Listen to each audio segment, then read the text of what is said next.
Madame, Monsieur, bonsoir et bienvenue sur Gabon 24. D'abord, les titres de votre journal. Au Gabon, le coup d'envoi de la 12e édition de la course cycliste, la Tropicale Amissa Bongo, sera donné ce 27 février à Mwanda, province du Haut-Ogooué, dans le sud-est du pays. Les équipes de Gabon 24 vous feront vivre les différentes étapes en direct sur cette chaîne. Donald Trump sera absent le 29 avril au dîner annuel des correspondants de la Maison-Blanche. Une décision qui rompt avec une tradition placée sous le signe de l'humour et un nouvel épisode dans ses relations plutôt houleuses avec la presse. Voilà pour les titres. Débutons cette grande édition d'information avec la rentrée politique des jeunes de l'Union nationale, formation politique de l'opposition. Il s'agissait pour les responsables de cette formation politique de s'entretenir avec ces derniers sur les questions politiques de l'heure. Le compte rendu est de Chimène Sandra Senghon. Rassembler les jeunes et les imprégner des questions politiques du Gabon sont les missions auxquelles la jeunesse de l'Union nationale s'est assignée pour l'année 2017. L'annonce a été faite à l'occasion de leur rentrée politique. Un parti politique a pour vocation d'abord de s'implanter, de s'intéresser à la chose politique de son pays. Et c'est la raison pour laquelle, pour l'année 2017, les jeunes de l'Union nationale procèdent aujourd'hui à la rentrée politique. Pour 2017, notre objectif est d'abord, dans un premier temps, implanter les structures du parti à travers le mouvement de jeunes. Voilà, et de mobiliser davantage la jeunesse autour des idéaux de l'Union nationale. Ce mouvement des jeunes se constitue en force de proposition au niveau des instances décisionnelles de leur parti. Nous faisons des propositions par rapport à la politique qui concerne la jeunesse gabonaise, en termes d'emploi, en termes d'éducation, en termes social. C'est vraiment le rôle que nous, à notre niveau, nous proposons au niveau des instances du parti. La question du chômage de cette tranche d'âge a également été évoquée au cours de cette rentrée. 7 ans après la création de l'Union nationale, les jeunes de cette formation politique continuent de se déployer sur le terrain afin de mieux implanter l'idéologie du parti.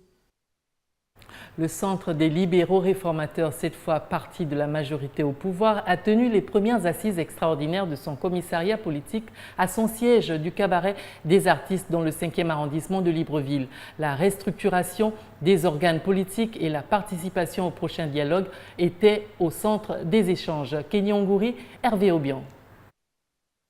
En application des statuts du Centre des libéraux réformateurs, parti de la majorité sociale et républicaine pour l'émergence, le CLR a convoqué ses militants, les instances de contrôle et de décision du parti pour débattre de ce que sera la contribution de ce groupe lors du prochain dialogue, mais aussi de penser à restructurer les organes du parti qui envisagent prendre une part active aux prochaines échéances électorales au Gabon. Le virage donc du moment impose au parti politique organisé et sérieux qu'est le CLR de convoquer son instance de réflexion, de contrôle et de prise de grandes décisions entre deux congrès, parce que nous pensons au CLR que participer au dialogue politique nécessite de consulter le plus grand nombre de militants, d'où la convocation de ce premier commissariat politique extraordinaire pour non seulement évoquer les problématiques liées autour du dialogue, mais également aborder les questions de restructuration et de redynamisation du parti et les prochaines élections législatives prévues au mois de juillet de cette année.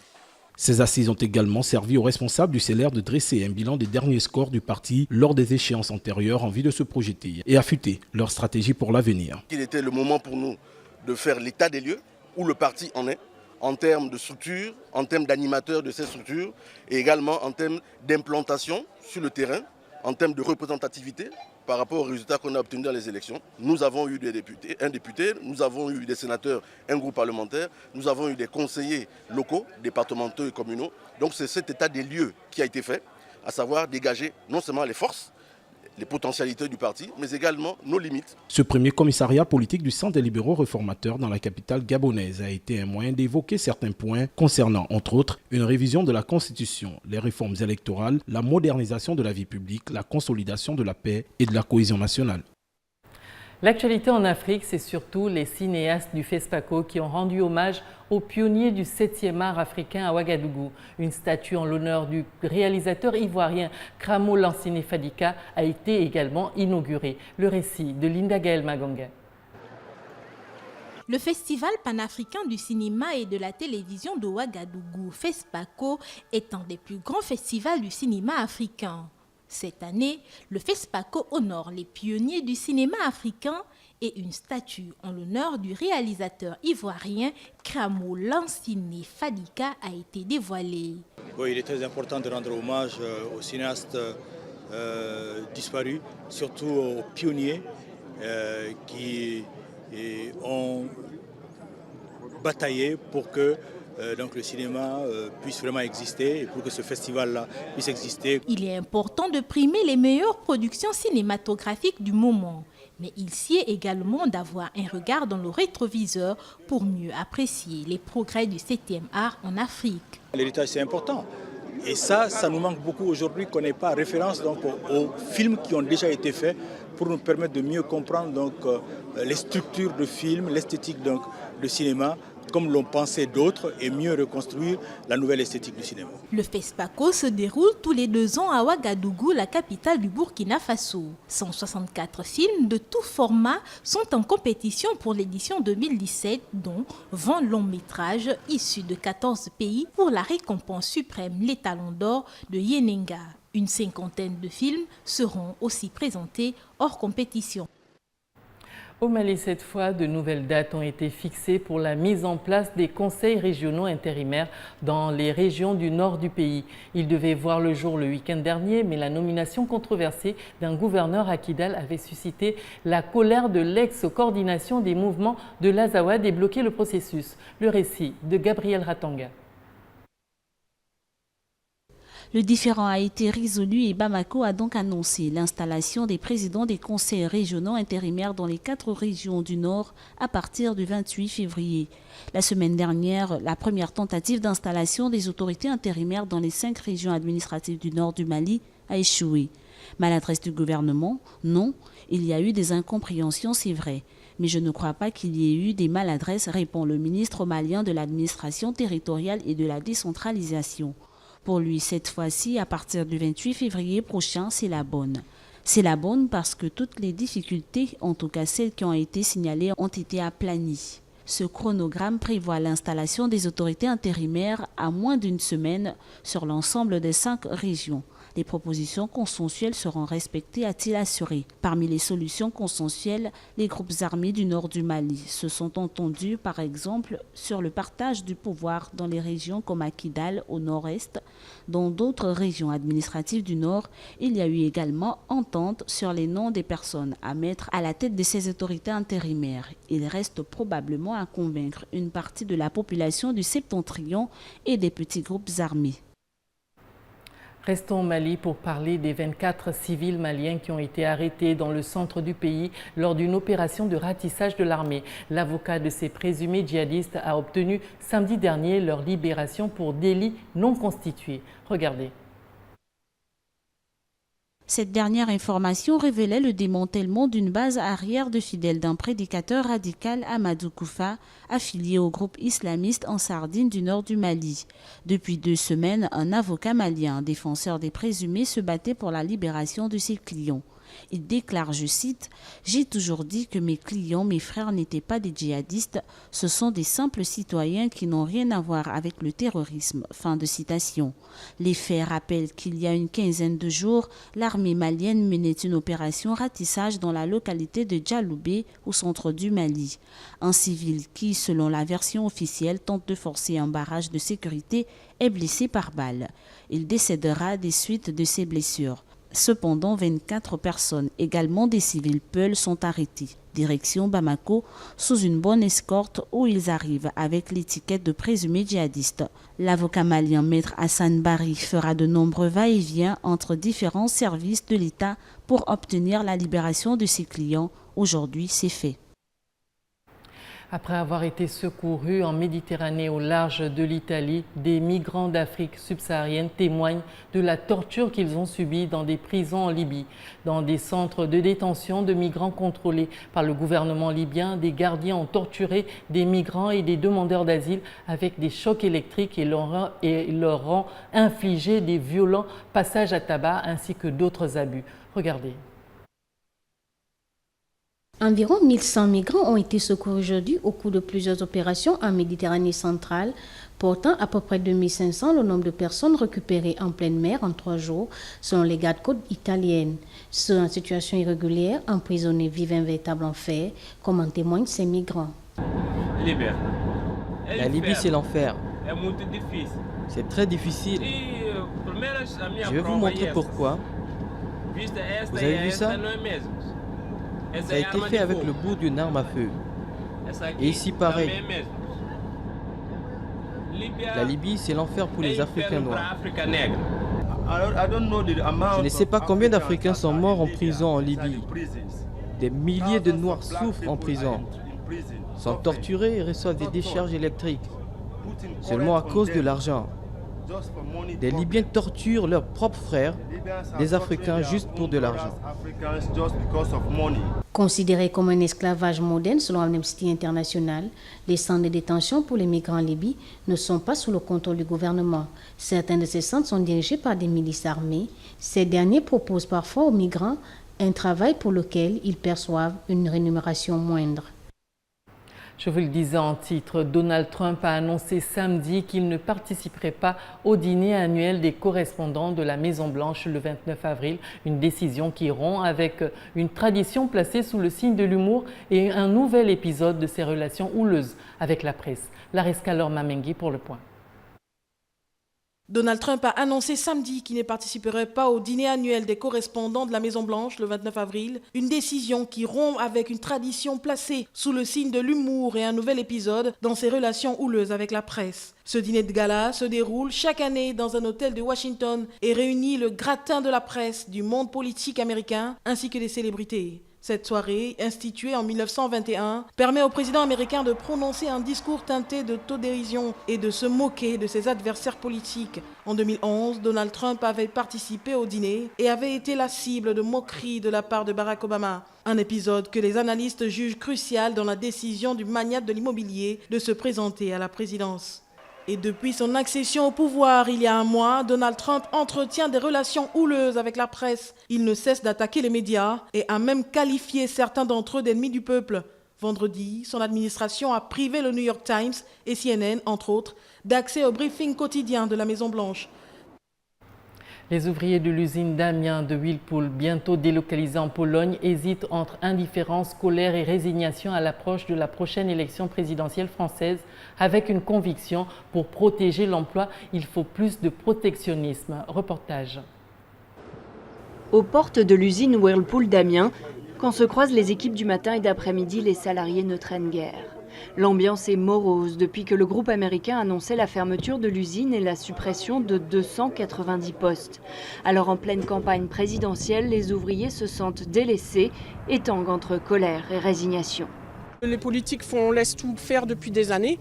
Tout est délocalisé, tout s'en va, les gens deviennent chômeurs, il y a des gens qui se suicident, il y a des divorces, il y a de tout, mais ils sont dans leur fauteuil doré et puis ils n'en ont rien à foutre de nous. Voter à droite, voter à gauche, ça sert à quoi maintenant ? Vous allez voter ou pas ? Non, j'ai même plus envie de voter.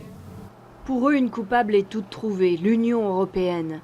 En 2003, Whirlpool délocalisait la production amiénoise des lave-linges en Slovaquie.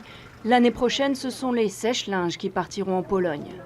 Candidat aux législatives dans la Somme, soutenu par Jean-Luc Mélenchon, le journaliste engagé François Ruffin assume un positionnement protectionniste. Je suis protectionniste depuis longtemps. Je suis convaincu de la nécessité de barrières douanières, de taxes aux frontières, de quotas d'importation, de taxes kilométriques, de pouvoir avoir une véritable politique commerciale qui permette une politique industrielle. Des thématiques et des idées proches du Front National. Le secrétaire départemental FN s'est déjà rendu à la sortie de l'usine avec une vidéo de Marine Le Pen. La candidate à la présidentielle y fustige l'industriel américain. Leurs produits seront taxés à 35% s'ils les vendent sur le territoire national après avoir délocalisé. Le parti en tête des intentions de vote pour la présidentielle veut surfer sur le Brexit et la sortie de l'Union européenne. Défendre une certaine idée du savoir-faire national a Amiens un thème qui trouve un terreau favorable dans la campagne. On peut faire des lois de manière à éviter justement de mettre en concurrence les salariés des différents pays entre eux. Parce que la main-d'œuvre à 8 €, c'est bien, mais c'est pas le made in France, quoi. La fermeture de Whirlpool, un exemple de plus de la désindustrialisation d'Amiens. La ville qui a déjà subi la fermeture emblématique de Goodyear et ses 1100 suppressions d'emplois. Les rues pavées de Montélimar, aux portes de la Provence, invitent à flâner, mais quand on lève les yeux, plusieurs immeubles semblent à l'abandon. La concurrence commerciale de la zone sud vide peu à peu le cœur de ville d'une partie de sa population. Un cercle vicieux qui entraîne la désertification et la paupérisation du centre-ville. Commerçant de centre-ville, un métier qui rapporte de moins en moins. Aujourd'hui, par manque de rentabilité, on se pose la question. Une question qui se précise de jour en jour. La décision sera prise dans les 2 mois qui viennent. Et probablement, nous allons partir, oui, au sud. Voilà, au sud, comme tout le monde, parce que nous, on a besoin de vivre aussi. Pour Jacques, propriétaire de cette boutique de vêtements au centre de Montélimar depuis 5 ans, pas d'autre solution que de s'exiler dans la zone commerciale au sud de la commune. La ville compte 37 000 habitants et comme de nombreuses municipalités moyennes de France, son centre se désertifie. Près de 20% des locaux à usage commercial sont inoccupés. Pour faire face, la mairie a ciblé 3 leviers d'action, le logement, les commerces et la présence des services publics. Sur le logement, il faut permettre à des populations, des familles, de venir réinvestir le centre-ville, y habiter, amener plus de vie, plus d'activité. Le commerce aujourd'hui est sur un périmètre bien trop étendu. Quand il y avait 450 commerces présents dans le centre-ville, il n'y avait pas de mitage. Quand vous avez 200 à 250 commerces, les choses doivent être repensées. Et puis le service public réaffirmer sa présence et son utilité, et puis surtout la détermination de rester présent dans ce centre-ville.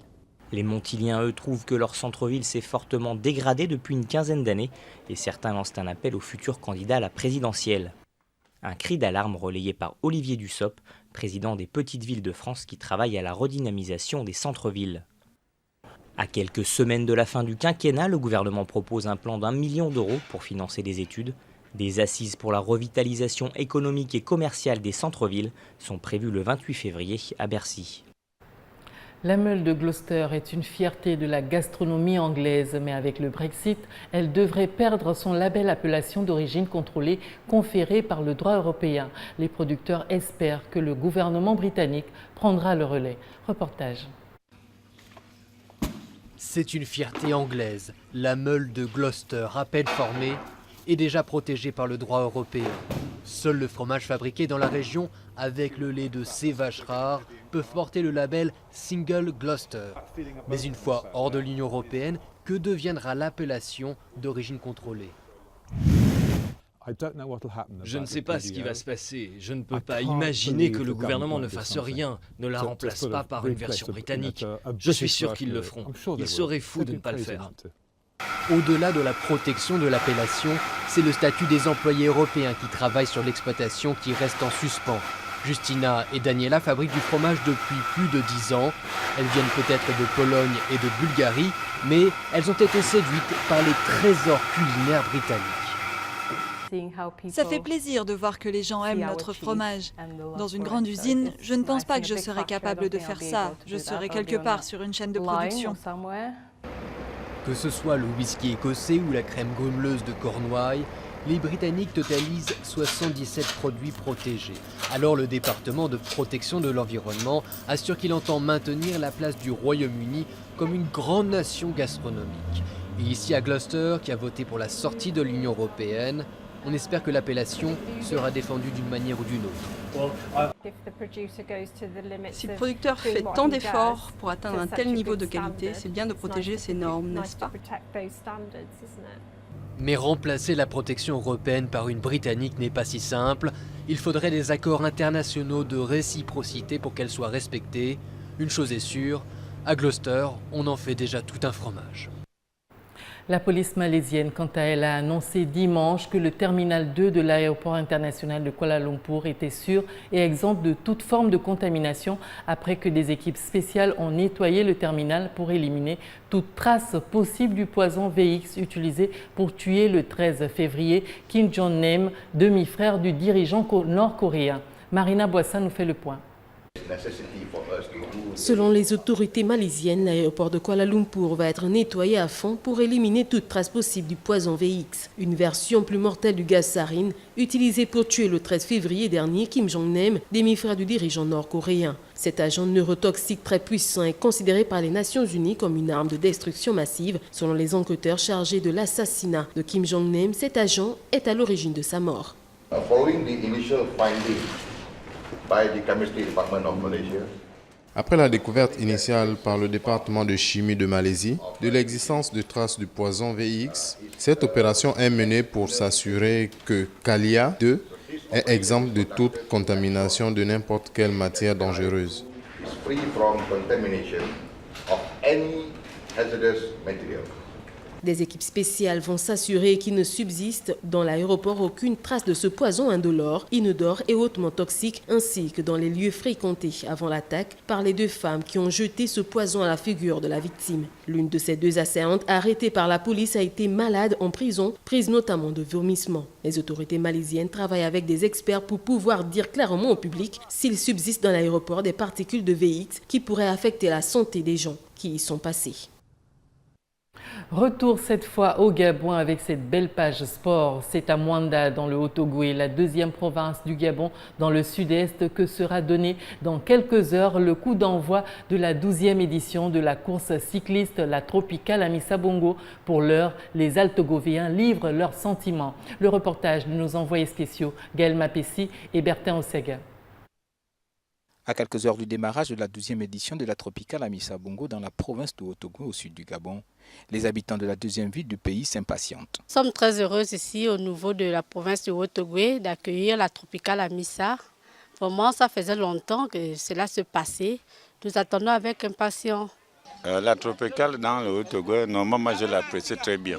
Heureux d'accueillir la course cycliste la plus prestigieuse du continent africain, les Altogovéens souhaitent voir l'arrivée être délocalisée et les panthères sur vélo occuper les premiers rangs. Il y a un problème que je ne comprends pas.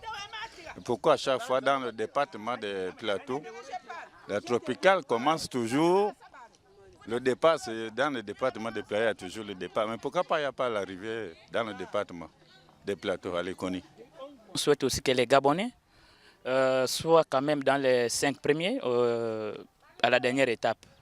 C'est ça notre souhait. En attendant le démarrage de la course, les équipes procèdent déjà à la reconnaissance des routes. Restons à Mwanda où l'équipe nationale des panthères à vélo peaufine les derniers réglages à quelques heures du coup d'envoi de la Tropicale. Retrouvons nos envoyés spéciaux. De retour à la compétition après un an d'absence, Ephrem, coureur le plus capé des panthères à vélo, reste partagé quant à la prestation à venir de l'équipe nationale durant la 12e édition de la Tropicale Amissa Bongo. On est optimiste d'une part et pessimiste d'autre part. Il faut être honnête parce que la Tropicale c'est une course qui regroupe les professionnels. Donc du coup, elle se déroule au mois de février. Les professionnels sont vraiment en jambes. Donc ça va être très difficile pour nous, mais on est confiant du fait qu'on pourra faire des classements honorifiques en fait.